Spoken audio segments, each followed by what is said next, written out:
evening, Melbourne. It's nice to be here. I am from Singapore. Is anybody else from Singapore here? Okay. I'm the only one that escaped the regime. I belong to a minority group in Singapore. There's only 14% of us. We're called Malays. We are the natives of the land. We are the ones that the British saw first. But here's the thing, Singapore, we got colonized through commerce and not through war, so that makes very bad historical movies.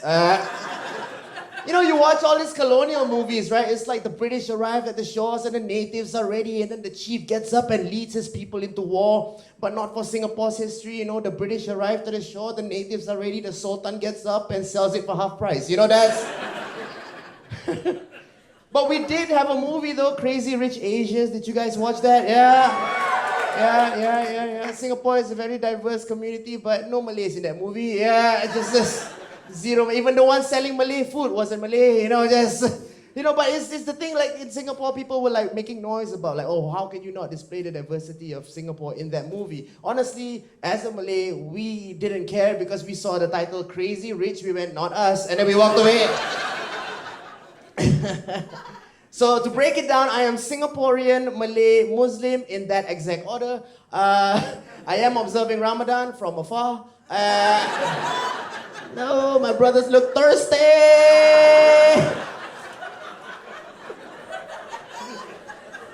I'm not that much of a religious guy, you know, but I wouldn't dare to call myself an atheist because I'm still scared. Right, because there are times that I am religious and times that I am not. You know, like right now, talking to you, I can tell you that I'm not a religious guy. However, on my way to Australia, in that plane, when turbulence hits, 100% Muslim, you know? I'm on that plane, Ashhadu an la ilaha illallah wa ashhadu anna Muhammad Rasulullah, which is very calming for me, but very uncomfortable for everybody else, you know?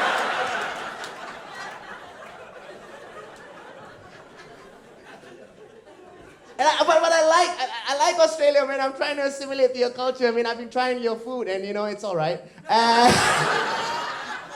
You know, people travel far and wide for your sceneries, for your wildlife, but not so much your food. You know, I don't even think this existed in medieval times. You know, they'd be like, "Are you travelers?" "Oh, we are but voyagers. We have crossed the 7 seas, wrestled with the kraken, battled with the ogres, and arrived here down under in search of the legend that is the Vegemite sandwich." No.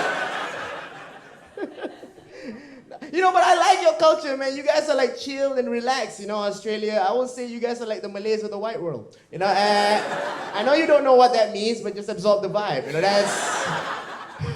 right?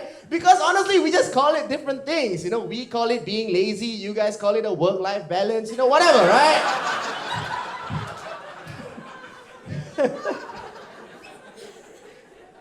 And I know Melbourne's gonna be all right. You know, I walk around your street, I know your city's gonna be all right, you know, because I see your homeless people got chihuahuas, and that's, you know,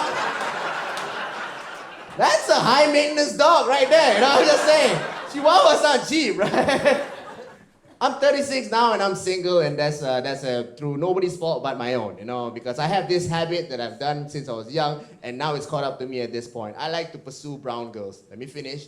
I like to pursue brown girls who are dating white guys. Just to see if I can win them back. You know what I'm saying? I feel like if I win them back, I'll be like, haha, colonizer 1-0, and then I'll walk away. But you know, in your 30s, you're not allowed to say that you're old, you know, because people in their 40s will be like, whatever, right? But like life and nature starts to show you stuff, you know, like your knees don't hurt, but you can feel them, right? You know, before you go out of the house, you don't have to pee, but you pee just in case, you know what I'm saying? Just... When your friend buys an air fryer, genuine excitement comes out of your heart. It's true though, right? But I get excited, you know, in my 30s whenever a young person likes the shit that I like. You know, they like the things that I like, I get excited. Like this girl was like about 24, 25. She was singing lyrics to a song that I like, right? She was like, grab your Glocks when you see Tupac. Call the cops when you see Tupac. I was like, oh my God, you like Tupac? She was like, no, this is a TikTok song. What the fuck? And it hit me when I was in the club too, you know, I realized I was old in the club because I was bumping to songs that I love, right? 50 Cent comes on, bum, bum, bum, bum, Dr. Dre comes on, da-da-da-da-da, it's the motherfucking deal, double G, right? I was having the time of my life until the DJ went on the mic and said, I'd like to welcome you all to Retro Night, yeah! How many of you like that old school? So when that girl went and said, like, oh, this is a TikTok song, I got so bitter, right? I started wishing hateful shit on her, which I shouldn't have said, right? I was like, your generation is fucked, okay? Your generation is so messed up. You deserve global warming, okay? You deserve global warming. I hope you never afford a house, all right? I hope all your interactions have to be face-to-face, all right? I hope your anxiety medication runs out. Listen. I realized that last part was messed up, right? But I only said that because I was super bitter. Because in the same club, right, I was already feeling so old. I was chilling, and then I saw a girl. She looked like she was in her 20s. She looked towards my direction. So I was looking at my boys, and I was like, oh, boys, is she looking at me right now? Is she looking at me? And then she still looks at my direction. I was like, oh, boys, do I still got it? Does your boy still got it? Right? And then she walks towards my direction. I'm like, oh, I think she wants to talk to me. Then she gets close enough, she bumps against me, and she goes, oh, sorry, uncle. And then she walks away, you know? Hey, thank you very much. I've been Fuzz. You guys have been amazing. See you.